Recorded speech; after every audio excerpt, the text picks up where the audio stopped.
Yeah. Awesome. Okay, so here's, I forgot to show you the skid plate before. So let's see what we can do underneath here. You can see it certainly has got its fair share of dirt on it. But let's see, just ahead of this, you can see that bolt that comes out right there is where the skid plate mounts. So let me zoom in on that a little bit here. So there's the skid plate mount. It's welded directly to the subframe section on both sides of the car. There's the other side. And let me see if we can get any good shot in there. So that's how it mounts on there. And you can see it's I think it's a 1/4 inch thick aluminum sheet. It's extremely durable and has proven to be great at protecting the underside of the car, all the engine compartment, that kind of stuff. We have only found trouble with it on a local regional event called the Magi Trail, where there's a very rutted section with some big rocks in between the two ruts, and we've hit this thing a number of times on that. Never done any damage to the engine oil pan or anything like that, so it really has done its best to protect it. We do have to take the sledgehammer to it probably after every other event to put it back into the proper shape so it fits easily. The one thing about it, if it does get bent, it'll usually come off pretty easily, but it's very difficult to get back on. So you got to kind of understand its shape and know where to hit it to bend it back into shape so it goes back onto the car easily.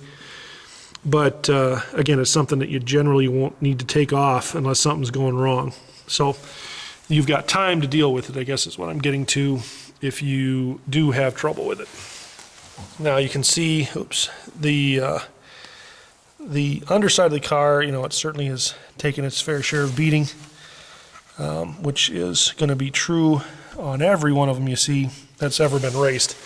But overall, you know, it's really in pretty good shape. I'm going to show you that front mount as well, if we can get in there. So it curls underneath the whole engine, and then these two have been welded onto the subframe as well. So it drops down, and there you can see kind of the long shot of it. So it's kind of a big, almost a triangular shape. It's wider at the front and then kind of tapers a little bit back towards the back.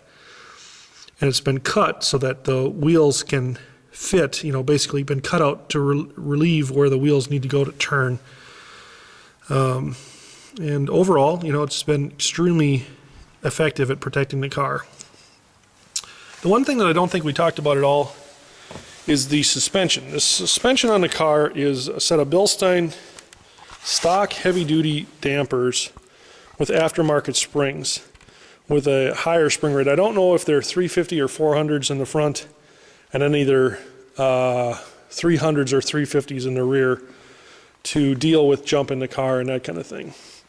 But they are, I do have a receipt for them from when the guy built it, so I know that it does have aftermarket springs in it. And again, here's a shot from the back. You can see the Ultra Shield seats and the routing for the harnesses, and then you can see those two pieces that stick out of the cage. Those are braces for the seat backs, and there's a big rubber pad on the front side of that help to deal with any load that you might experience if there was ever a wreck. Like I said, we've never had to experience that one, so it's good. And I've also got this sheet in here, this little hanging piece. You're required to carry a certain amount of driver or personal information with you, and I put that on there just to put that information in the car. It has to be either in the car or on your person at all times during an event. So that's the underside, and I think I'll show you underneath here too. The back side, you can see the tank right there has a secondary shield on it, which is also one of the other requirements. That darker section is the actual tank, and the lighter section is the shield portion that comes from the factory. So there's the beam, and you can see forward of that the exhaust routing and that kind of thing.